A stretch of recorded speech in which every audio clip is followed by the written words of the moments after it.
Ok,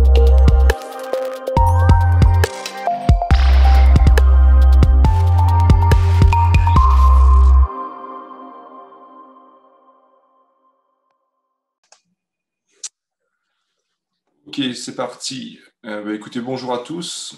Cédric Girard. Je suis en charge de la partie avant-vente de toutes les solutions cloud d'entreprise donc chez Siom, principalement focusé sur les solutions Nutanix, pour lesquelles nous sommes spécialisés depuis quasiment 8 ans maintenant. Mais pas que, on fait également beaucoup de Microsoft 365, d'infogérance et de support niveau 2 jusqu'à de l'Astreinte 24/24 sur toutes les technos que l'on a l'habitude de présenter. Je suis aujourd'hui assisté de Anne-Claire. Anne-Claire, est-ce que tu es par là? Je suis là. Je vais te présenter. Donc, bonjour à tous, Anne-Claire. Donc, pour ma part, j'interviens en tant que soutien auprès de Cédric sur toute la partie commerciale.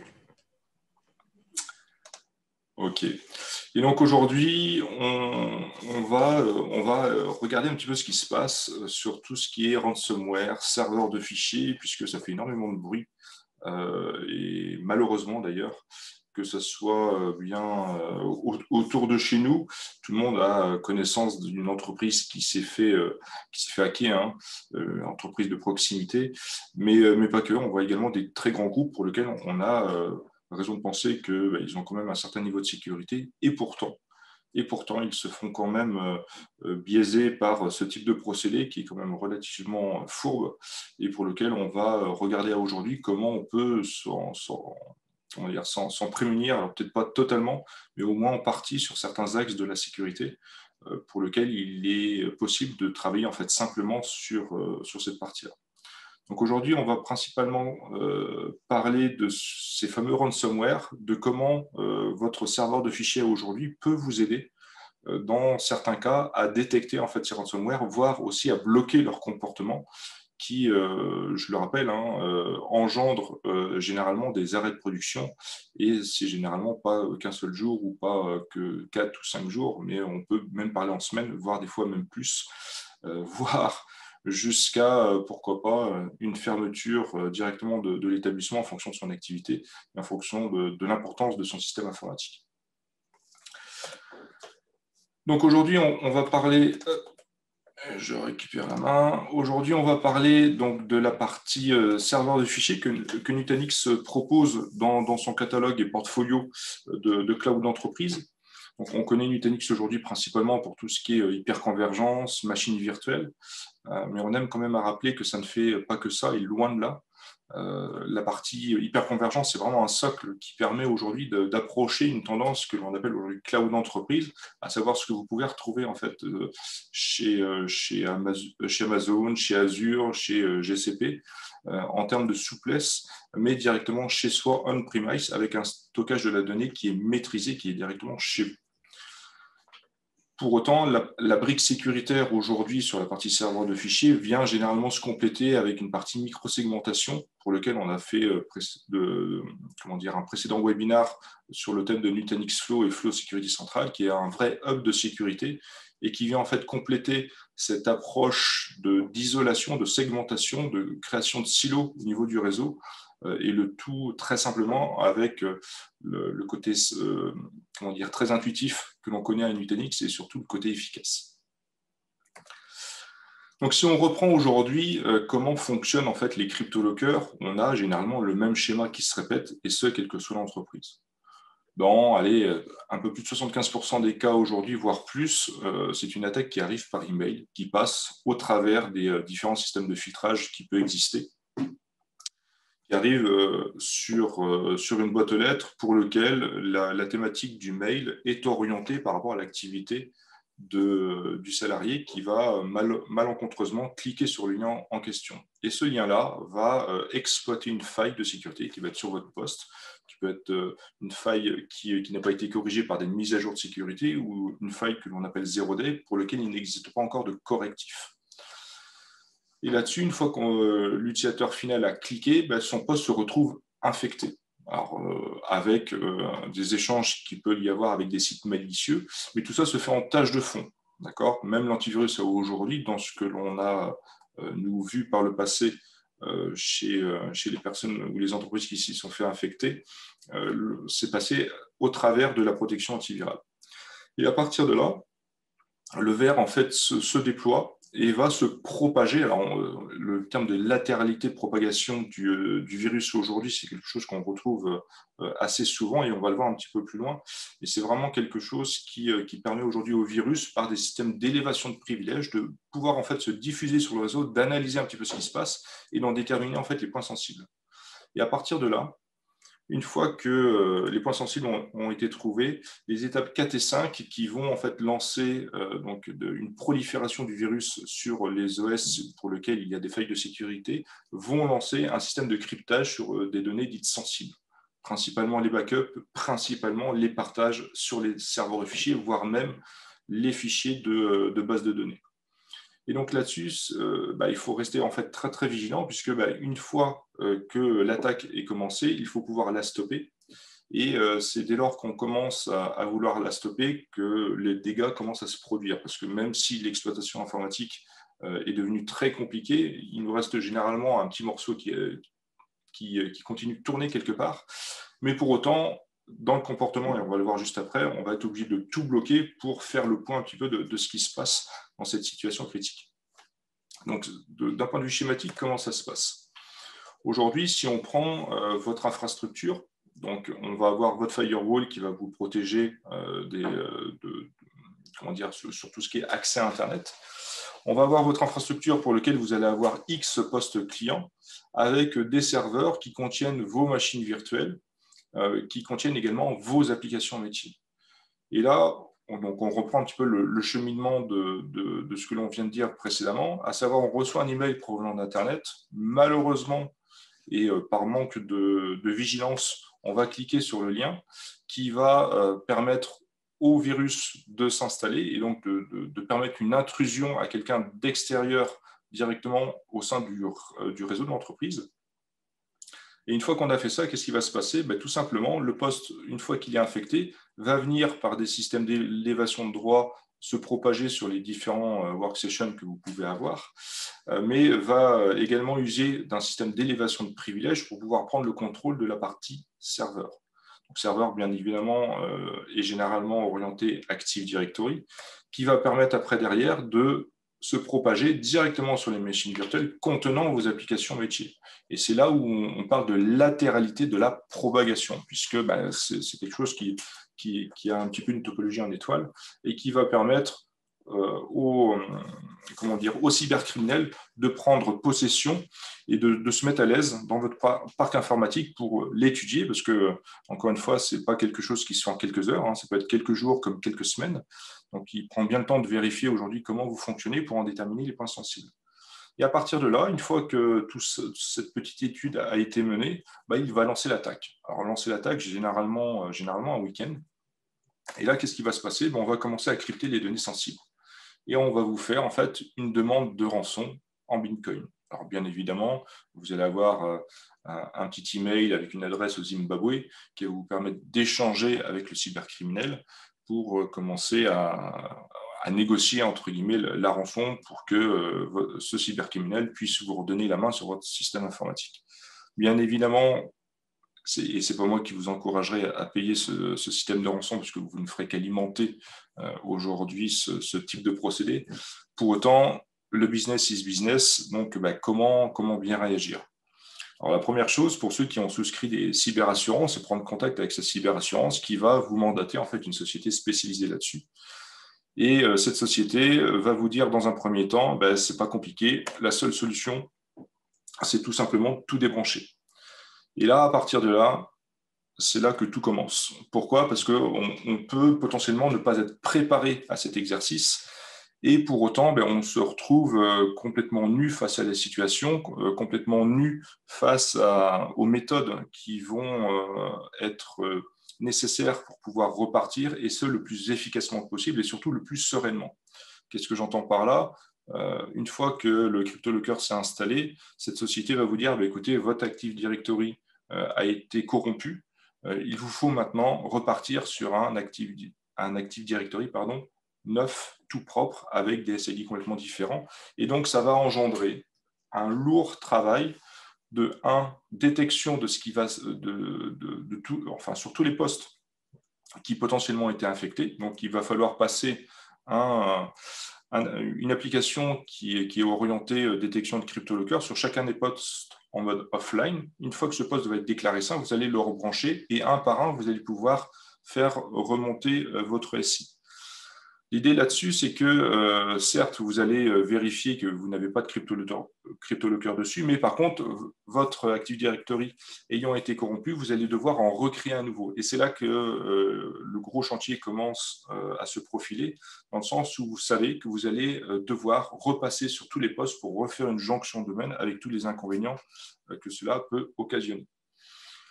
Et donc là-dessus, c'est un travail de longue haleine parce que ce n'est pas en quelques jours que tout va se régler, c'est plutôt en quelques semaines, voire plus en fonction de la taille de votre infrastructure.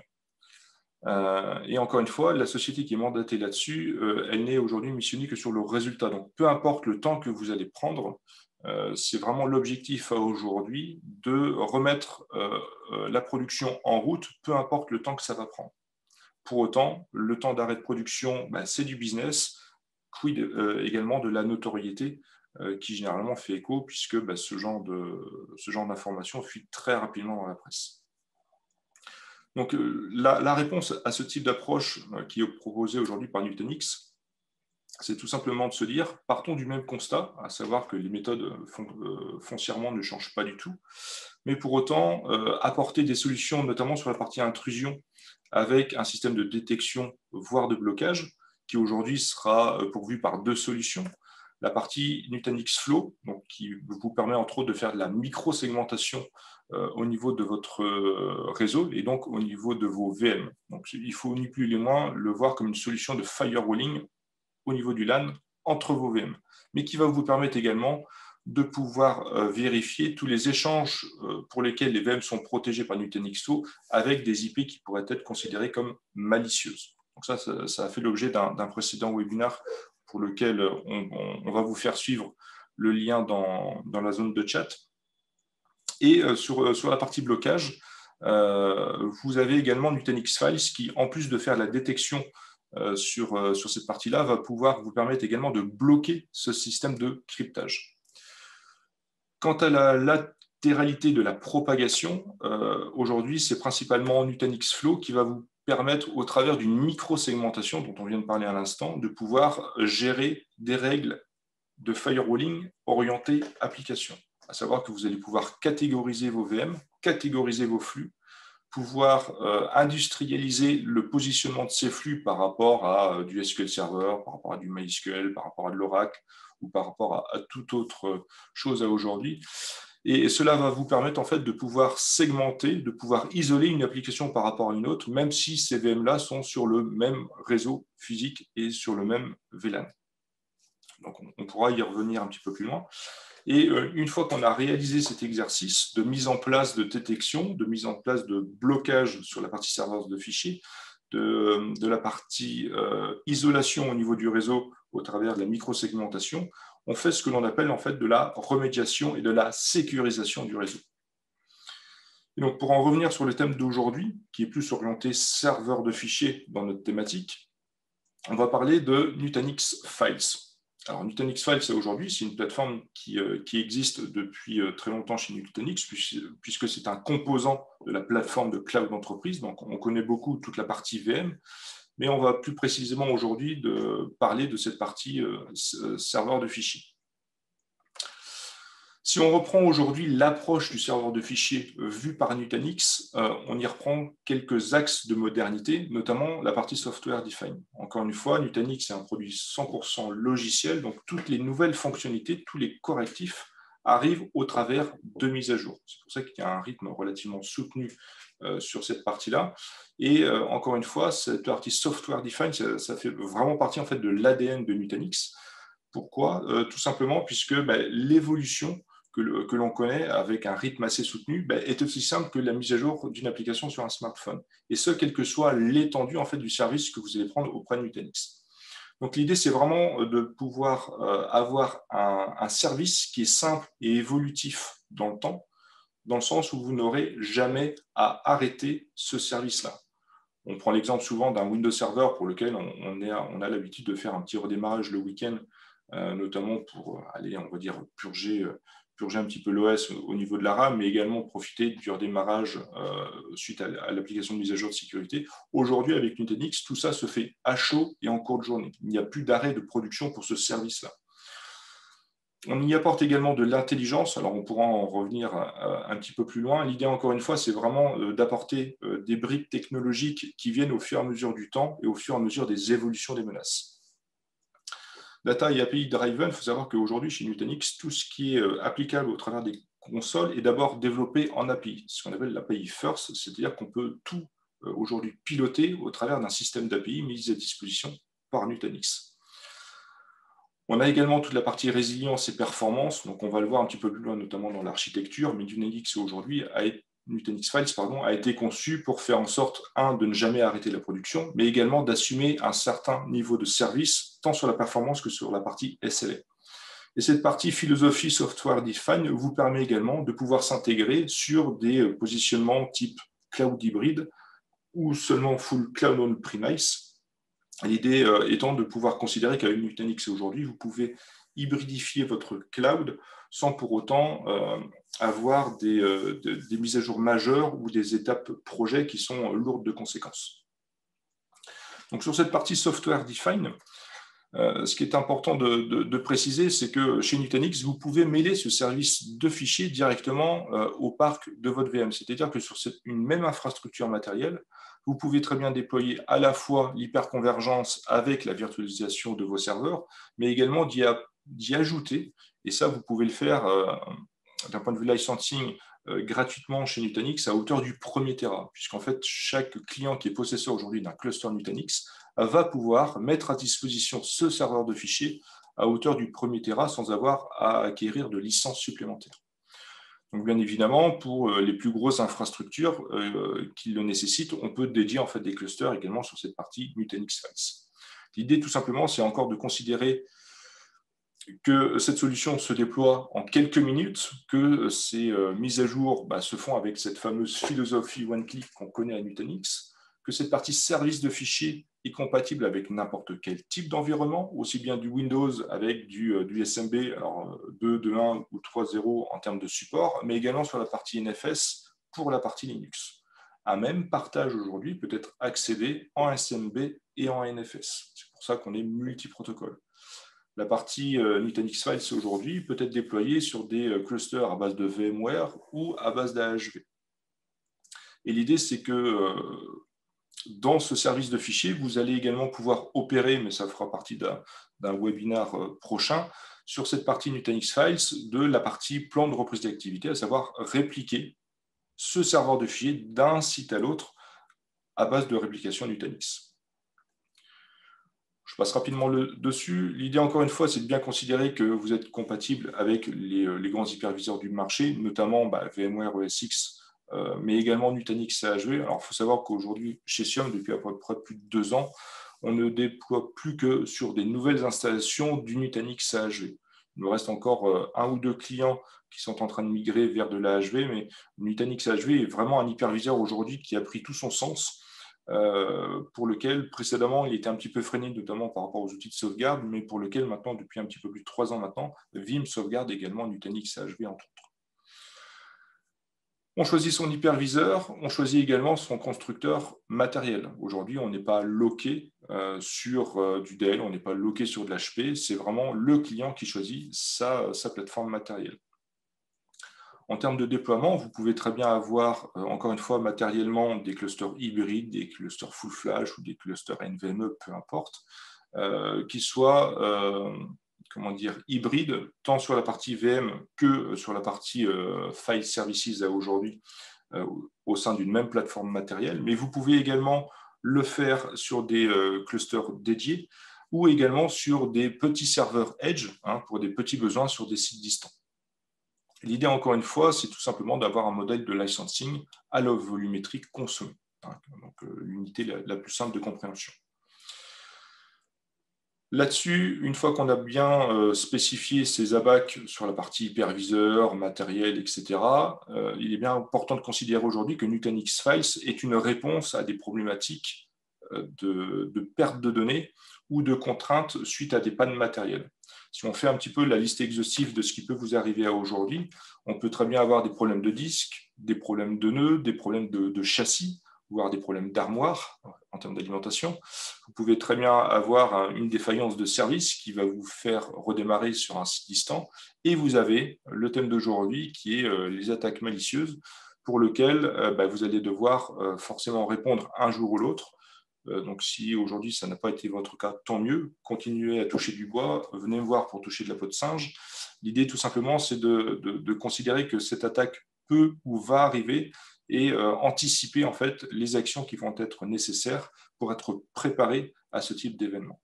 Donc encore une fois, on n'est pas là pour vous dire vous ne serez jamais attaqué, on est juste là pour vous dire aujourd'hui choisir Nutanix, c'est choisir la solution qui vous permettra de repartir le plus rapidement possible.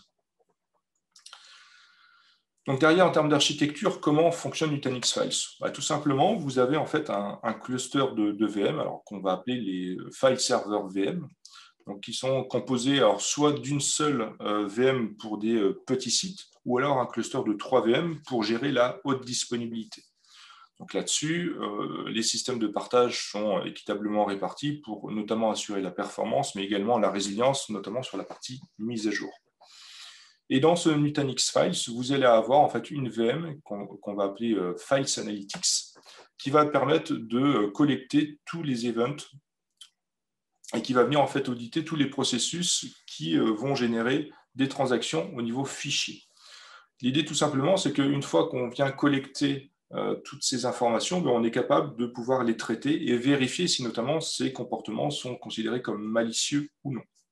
Alors, avec des algorithmes très simples, basés sur des extensions, mais également avec des solutions de machine learning qui vont pouvoir potentiellement, et dans un futur très proche, pouvoir apporter une autre couche supplémentaire en termes d'intelligence sur cette partie remédiation qui est propre au serveur de fichiers par rapport à ces menaces de ransomware. Je passe rapidement là-dessus. L'idée, et vous allez le voir dans les démos qui suivent, c'est tout simplement d'avoir une console qui est dédiée à cette partie service de fichiers, puisque à aujourd'hui, on a l'habitude de travailler avec ces Windows Server ou peut-être des NAS avec un peu d'intelligence. Mais là, on a vraiment en fait une console qui va être dédiée et qui va répondre à des besoins qui sont factuels, qui sont fondés par rapport à de l'utilisation des équipes IT. Donc on va le voir juste après, on a un petit peu des stats dans tous les sens. Pour autant, c'est vraiment des stats qui sont pertinentes, notamment sur l'activité, sur la consommation et également sur toute la gestion des accès refusés. Bon, je passe rapidement dessus. L'idée, c'est de pouvoir également se dire qu'au travers de cette console, vous allez pouvoir vérifier ce qui se passe en temps réel, mais également pouvoir faire de la rétention au niveau des informations d'accès aux fichiers. Donc, on a un petit laïus RGPD qui peut être intéressant là-dessus, puisqu'on est capable en fait, d'historiser tout ce qui va se passer sur votre serveur de fichiers jusqu'à une année glissante pour vérifier si, par exemple, telle personne a effacé tel fichier avant de partir. Est-ce que tout d'un coup, cette personne qui s'est fait contaminer, qu'est-ce qu'a fait cette personne-là pendant le temps d'infection? Donc, on va être capable de remonter tous les fichiers qui ont été concernés par cette attaque, mais également pouvoir déterminer ou non s'il y a eu exfiltration de la donnée. Puisque ça, on pourra y revenir tout à l'heure, mais la partie cryptolockage est une chose, mais la partie exfiltration des données en est une autre. Et donc, une fois qu'on est capable de faire ça, on est capable de détecter également les anomalies qui, en conséquence de l'analyse de ces flux d'informations au niveau service de fichiers, sont considérés comme malicieux. Donc, on va le voir au travers de la démo. Pour autant, Nutanix Files, c'est un petit peu plus que ça, et on pourra le voir très rapidement en termes de fonctionnalité, mais vous pouvez également apposer des quotas sur des groupes, sur des users, pour lesquels vous pourrez soit les notifier, soit les bloquer, si toutefois ils dépassent les quotas en question. Et donc, on va arriver à la partie qui nous intéresse aujourd'hui, qui est aujourd'hui, comment fait-on pour bloquer les ransomware en termes de chiffrement de fichiers et comment Nutanix y répond et avec quelle facilité. Bon, je passe rapidement dessus. L'idée, c'est de bien considérer encore une fois que ces technologies-là sont compatibles SMB, NFS et sont complètement multi-protocoles. D'accord ? Il n'y a pas de limitation en termes d'accès et en termes de fonctionnalité sur cette partie ransomware. Pour autant, donc, on est capable aujourd'hui de bloquer les chiffrements via la méthode qu'on va vous présenter. Pour autant, il est juste impératif de continuer à réaliser ces sauvegardes avec avec un système le plus étanche possible. Donc forcément, Nutanix Files aujourd'hui répond à ces problématiques-là.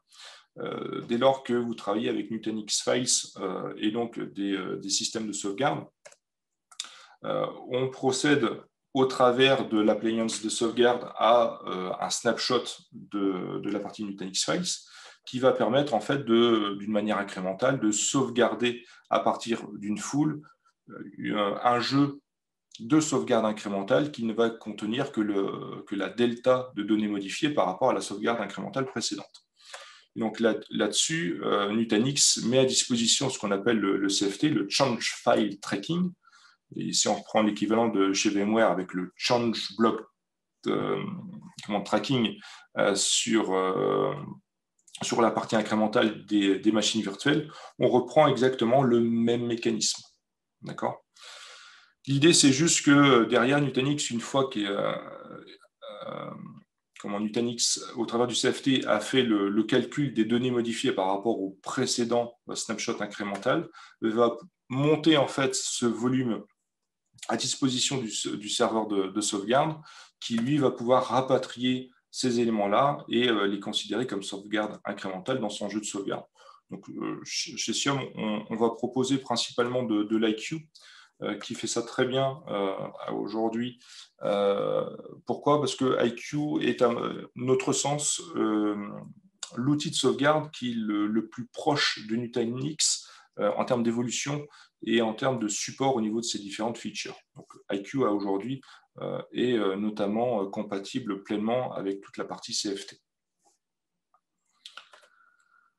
Et donc, si on reprend aujourd'hui ce que Nutanix vous propose d'un point de vue général et global sur toutes les briques qui sont mises à disposition par la plateforme, on va y retrouver AOS qui va vous permettre notamment de pouvoir donc, réaliser ces fameux snapshots, de pouvoir, si vous le souhaitez, chiffrer vos données, mais qui va aussi vous permettre de pouvoir réaliser des mises à jour en production et en journée.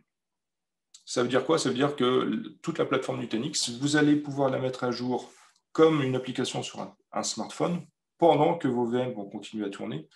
Et la même chose au niveau de tout ce qui est firmware, BIOS, BMC, pilote, etc., etc. Donc là, on a vraiment quelque chose qui est hautement résilient et hautement responsive en termes de haute disponibilité.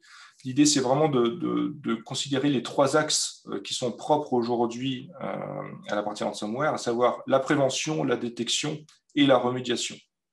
Donc, Nutanix aujourd'hui vous permet, au travers de ces différents composants, donc on ne va pas tous les citer aujourd'hui, parce qu'on a fait quand même quelques events là-dessus, mais principalement sur la partie Nutanix Files, qui va vous permettre de détecter notamment l'activité de ransomware, donc d'avoir un premier élément d'information, outre le fait de se réveiller un lundi matin avec toutes ces données chiffrées. Donc, on a vraiment une vraie phase de détection. Outre le fait de la prévention qui va permettre notamment d'empêcher cette partie cryptage, mais vous pourrez également restaurer beaucoup plus facilement puisqu'on va se baser directement sur des jeux de sauvegarde basés sur les snapshots Nutanix, au travers des outils de sauvegarde, voire des outils qui sont mis à disposition par Nutanix, notamment le self-service portal. Donc, plutôt que de parler sur les possibilités de Nutanix, je vous propose de s'orienter directement sur la démo et voir un petit peu aujourd'hui comment Nutanix fonctionne en termes de philosophie. Alors, je vais arrêter du coup, arrêter le partage, voilà. Je vais maintenant vous montrer un petit peu comment fonctionne la partie Nutanix. Alors, je vais me reconnecter. Hop. Voilà, ce sera beaucoup mieux comme ça. Tac, tac. Faire attention de ne pas faire bêtise et je vais vous partager mon autre écran. Alors, écran.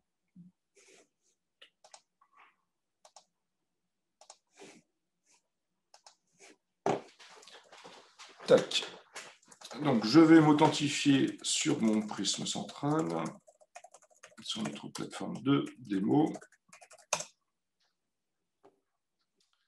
pour lequel j'ai un petit cluster qui est tout seul, sur lequel j'ai déployé un petit Nutanix Files ces derniers jours. Donc, pour les clients Nutanix, on reconnaît tout de suite prisme central, prisme élément, pardon. Et donc, dans ce menu-là, vous allez retrouver une partie file server. Donc, c'est vraiment un service qui est intégré à la plateforme, pour lequel on peut déployer plusieurs serveurs de fichiers si on le souhaite. Donc là, j'ai déployé un file server qui s'appelle tout bêtement file server, pour lequel on commence à avoir des premiers éléments d'information en termes d'activité. Donc on va y retrouver quoi? On va y retrouver la consommation tant sur la partie nombre de fichiers que sur le nombre de sessions ouvertes, que sur sa partie capacité utilisée à aujourd'hui, mais également sur la partie des différentes tailles en fonction des partages qui ont été déclarés. Ce qui peut être intéressant aussi à voir, c'est que dans ce bouton Share, on va lister en fait tous les partages qui sont créés en fait sur ce serveur de fichiers. D'accord? Et donc chaque partage après derrière va se venir alimenter des graphiques qui vont bien. Donc on reconnaît un petit peu la philosophie d'affichage de chez Nutanix, qui est quand même assez unique en termes d'ergonomie au travers de sa console Nutanix Prism. Donc, ce qui va nous intéresser aujourd'hui, c'est notamment cette partie Files Analytics dont on a parlé tout à l'heure, et qui va nous permettre d'avoir une vue additionnelle sur le comportement en fait, de ce serveur de fichiers.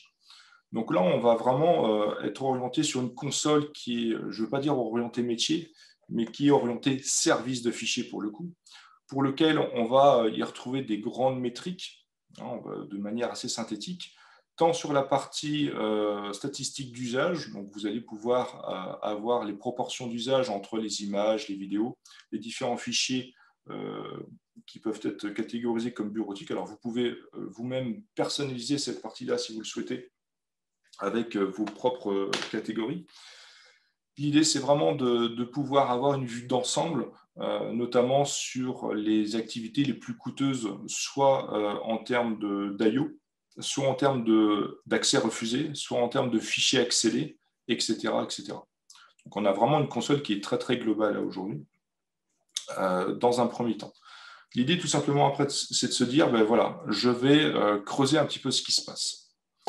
Donc, je vais vous montrer ici mon partage Cédric. Alors, je reviens juste là pour histoire que tout le monde fasse la différence. J'ai ici créé un petit partage qui s'appelle Cédric, donc, qui s'accède au travers du nom et du partage sur lequel j'ai monté en fait un lecteur réseau. Ok. Et j'ai pris le temps hier, alors je me suis amusé à faire un petit programme qui va simuler en fait la partie CryptoLocker. Donc, ce que je vais faire, c'est que je vais attaquer ce fameux lecteur réseau et je vais préciser un répertoire de travail. Donc ça tombe bien, je suis dessus, je suis bien sur mon G demo files, et l'idée c'est que je vais générer quelques fichiers, histoire de voir un petit peu ce que ça donne. Donc là, je vais générer 15 fichiers qui apparaissent ici, et l'idée c'est tout simplement de se dire, ok, j'ai des fichiers, alors dedans, dans le contenu de ce fichier 4M quelque chose, qu'est-ce que je vais retrouver? Tout simplement le chemin du fichier, histoire d'y mettre un petit peu de contenu. Et là, tout simplement, je vais venir, alors à usage interne, chiffrer moi-même mes fichiers avec une extension qui n'est reconnue par aucun virus à aujourd'hui, avec une extension SIOM. Et tout simplement derrière, qu'est-ce qui va se passer? Je vais venir en fait chiffrer ces différents fichiers avec l'extension qui va bien. Donc là, j'arrive à faire l'exercice tout bêtement. en sachant que c'est vraiment mon application que j'ai développée qui fait ce genre de choses. Donc, si je regarde à nouveau mon fichier 4M, ben, effectivement, il n'est plus du tout lisible. Hein, il est chiffré de l'intérieur et sans ma clé de déchiffrement, je ne pourrais pas récupérer mon fichier. Donc, je passe rapidement dessus. L'idée, c'est qu'on va repartir sur un même exemple tout neuf. Mais cette fois-ci, je vais aller, pourquoi pas, générer 20 fichiers. Et plutôt que de les crypter avec mon application Siom, ben, je vais prendre un petit CryptoLocker. Je dois avoir du WannaCry quelque part, voilà ici, donc quelque chose qui est un petit peu plus connu. Et je vais également crypter, mais du coup avec WannaCry, pour voir quelles vont être les réactions en fait, de mon serveur de fichiers. Et bien là, tout simplement, je ne vais pas pouvoir le crypter parce que à aujourd'hui, Nutanix Files a interdit l'utilisation de ces extensions. D'accord ? Ce qui fait que derrière, mon application va passer en boucle mes différents fichiers dans mon contenu et je ne vais strictement rien pouvoir faire. D'accord ? Alors, ce qui est intéressant de voir, c'est que, certes, déjà, le CryptoLocker ne peut pas faire le job pour lequel il a été conçu, mais l'idée, c'est que je conserve également mes données en l'état. Alors, le fait de pouvoir empêcher est une chose, mais le fait de pouvoir prévenir en est une autre. Si je regarde aujourd'hui Nutanix Files, qu'est-ce qu'il va me dire ? Donc, je suis aujourd'hui logué sur ce partage-là avec un utilisateur qui s'appelle Godefroy, pour lequel, si je regarde un petit peu ce qui s'est passé, je vais pouvoir voir, donc là il est 14h41, je vois qu'à 14h40 et 16 secondes, il a écrit des fichiers tout à l'heure. Et ce qui va m'intéresser, c'est de voir un petit peu ce qui s'est passé, notamment sur la partie accès refusé, puisque certes, on a empêché entre guillemets une attaque, mais l'attaque est toujours présente. Donc l'idée, c'est de pouvoir, nous, voir un petit peu ce qui s'est passé et voir comment je vais pouvoir obtenir cette information. Donc comment ça se passe ? Tout simplement aujourd'hui sur la partie anomalie, alors, ou plutôt d'abord sur la partie ransomware, activer le ransomware aujourd'hui sur du Nutanix, c'est relativement simple. On vient dans cette section ransomware de Nutanix Files et on va venir enabler, on va venir activer cette partie protection sur les ransomware. Donc pour lequel Nutanix va s'appuyer sur une bibliothèque de signature de fichiers qui est mise à jour régulièrement, pour lequel aujourd'hui on compte 249 extensions référencées. Donc l'idée tout simplement, c'est au fur et à mesure des mises à jour, cette partie va venir se trouver bonifiée de ces nouveaux éléments. Une fois qu'on a fait ce genre de choses, on voit un petit peu ce qui se passe en voyant que par exemple sur le partage Cédric, à 14h40 et 58 secondes, on a eu un blocage de type fichier sur tel fichier en question qui a empêché d'être créé. Donc là, effectivement, on reconnaît le fait que Nutanix Files a empêché le chiffrement avec des fichiers ayant extension WannaCry. D'accord ? Donc ça veut dire qu'on a collecté, on a détecté en fait cette partie tentative de chiffrement de données. Et donc l'idée tout simplement, c'est au travers d'un système de détection d'anomalies, de pouvoir dire, OK, si par exemple derrière je veux définir des anomalies supplémentaires, donc là en fait ce qui s'est passé, c'est que moi j'en ai déjà créé une qui dit, voilà, tout ce qui est permission refusée, comme ça a été le cas pour la création de mon fichier WannaCry, je vais toutes les heures recevoir un email avec ce type d'information. Donc l'idée, c'est pas d'en recevoir un à chaque fois qu'on fait une tentative sur un fichier, mais vraiment d'avoir une vue cyclique sur la quantité de ce type d'activité au niveau serveur de fichiers. OK ? Et donc, je reçois un petit email là-dessus, si toutefois ce comportement a été détecté. Donc, on a un niveau granulaire qui est quand même relativement intéressant, parce que certes, on a la partie permission refusée, mais si par exemple, vous êtes dans un contexte RH un peu compliqué, pour lequel une personne, avant de partir, a effacé, je ne sais pas, quelques milliers de fichiers, vous pouvez également avoir ce type d'anomalie qui est mise en avant et qui va vous permettre de référencer qui a fait quoi, et surtout à quelle heure, à la seconde près. Et donc, comment ça se passe ? Tout simplement, lorsqu'on vient sur la partie audit ici, je veux voir mon utilisateur Godefroy et voir un petit peu ce qu'il a fait. Donc, je le retrouve ici. Je clique sur son nom et je vois tout ce qui s'est passé. D'accord ? Donc, on a une vue à la seconde près de ce qui s'est passé avec quel fichier il a voulu modifier. D'accord ? Et donc, là-dessus, on peut remonter quand même relativement loin, puisque en termes de rétention de la donnée, certes, aujourd'hui, moi, je l'ai configuré sur 6 mois, sur tout ce qui se passe, en fait, sur la totalité des partages, mais je peux remonter, si je le souhaite, à 1 an. J'ai juste à faire un update, et c'est terminé.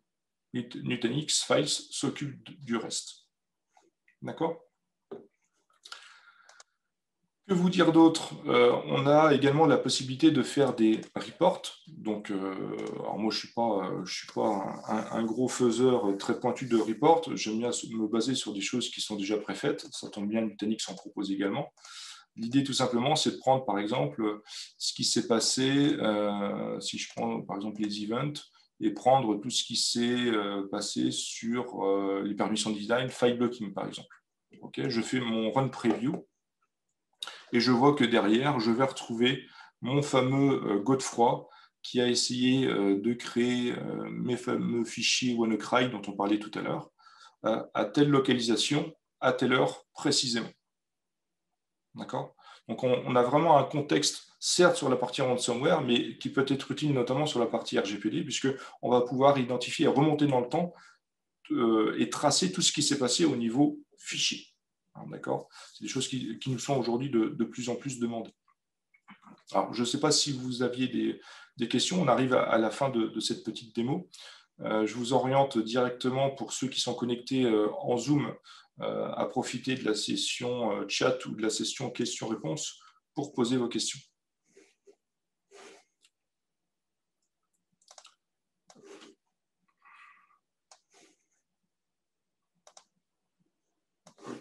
Pardon. Alors, est-ce qu'il y a des questions ?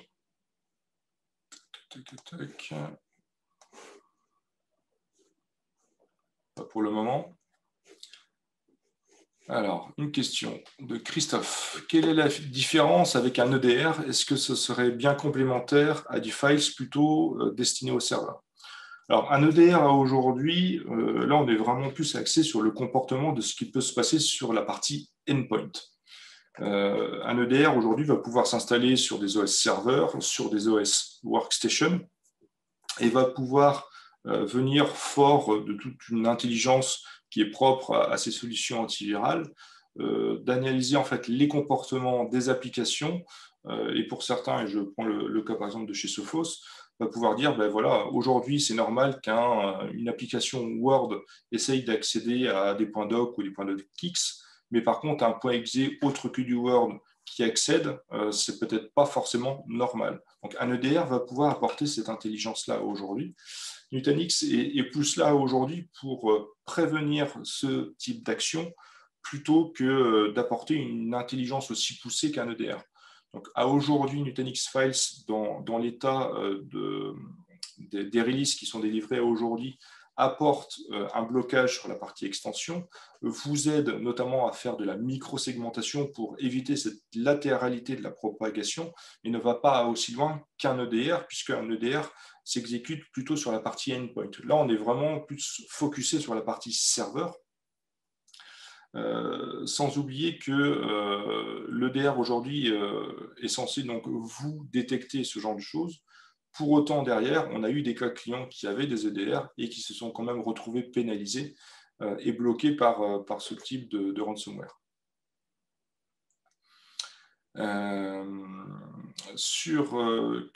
Que rajouter à cela dans ce qui va arriver, notamment sur Nutanix Files. Alors, normalement, je ne suis pas censé parler de roadmap, mais là, on a vu qu'on était en mesure de bloquer cette partie extension fichier qui est propre en fait en ransomware, mais on sera dans un futur très proche capable également de bloquer l'utilisateur Active Directory pour lequel on a détecté un comportement suspect, voire l'IP source également. L'idée, encore une fois, c'est de pouvoir mettre en quarantaine cet utilisateur et ne plus l'exposer directement au service de fichiers pour éviter qu'il fasse des dégâts complémentaires. OK. D'autres questions ou d'autres remarques? en attendant que les questions arrivent, je tiens quand même à rappeler, même si je l'ai dit tout à l'heure, que les sauvegardes sont juste primordiales par rapport à ce type d'activité. Il est très, très important d'avoir un système de sauvegarde qui est complètement étanche. Et quand je dis étanche, c'est déconnecté de l'Active Directory, que le lieu où vous stockez vos jeux de sauvegarde soit également déconnecté de la partie end-user. Okay, il faut que seul, juste le serveur de sauvegarde ait la possibilité de travailler sur les jeux de sauvegarde. En complément de cela, on est capable d'apporter un côté immuable ou inaltérable à la partie sauvegarde, alors, soit au travers de Nutanix Object, soit au travers de d'autres solutions qui peuvent être soit externalisées, soit on-premise, et qui vont permettre de conserver en fait des jeux de sauvegarde qui sont déclarés comme inaltérables. Et ça, c'est pas le jeu de sauvegarde, c'est pas la solution de sauvegarde qui va vous le certifier, mais plutôt la solution qui va stocker en fait vos sauvegardes.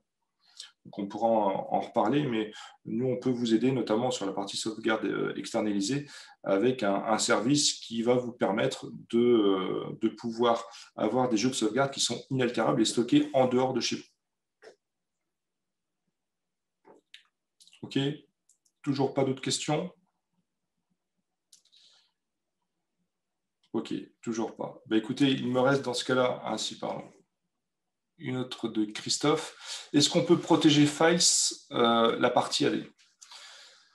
Alors aujourd'hui, la partie Active Directory, c'est un sujet qui est compliqué puisqu'il est juste stratégique sur cette partie-là. Si effectivement le poste infecté utilise un système d'élévation de droits et récupère en fait les droits admis du domaine, oui, effectivement, il va pouvoir chiffrer ce qu'on appelle la partie sysvol, qui contient aujourd'hui un petit peu le nécessaire pour travailler avec de l'Active Directory correctement. Et malheureusement, si cette partie-là, qui est en dehors de Nutanix Files, c'est aujourd'hui, qui par contre peut être protégée en partie par de Nutanix Flow,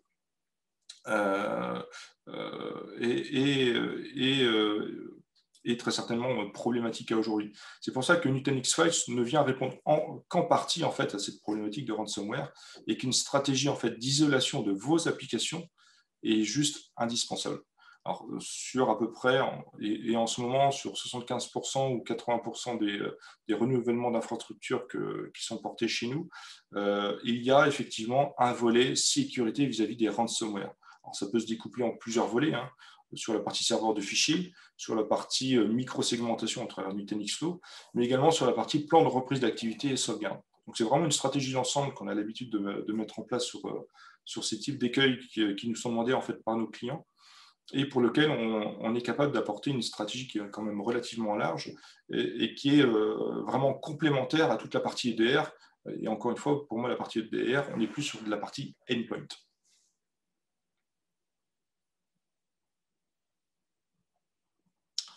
OK, pas d'autres questions? Très bien. Écoutez, s'il n'y a pas d'autres questions, je vous propose d'en rester là. Il ne me reste plus du coup qu'à vous remercier pour votre participation. Et encore une fois, si vous avez des questions complémentaires ou des projets associés, n'hésitez pas à nous contacter. Anne-Claire et moi restons à votre disposition pour toutes ces petites demandes qui malheureusement sont nécessaires aujourd'hui, parce qu'encore une fois, la partie ransomware fait partie du paysage. Et on est vraiment obligé aujourd'hui de la considérer sur la partie infrastructure IT. Écoutez, je vous remercie à tous pour votre participation et pour ceux qui le souhaitent, le replay sera à disposition très prochainement en reprenant notamment les replays qui ont été opérés dernièrement, principalement sur la partie LEAP pour la partie plan de reprise d'activité, et la partie Nutanix Flow pour tout ce qui est micro-segmentation. Sur ce, merci à tous, bonne journée et portez-vous bien.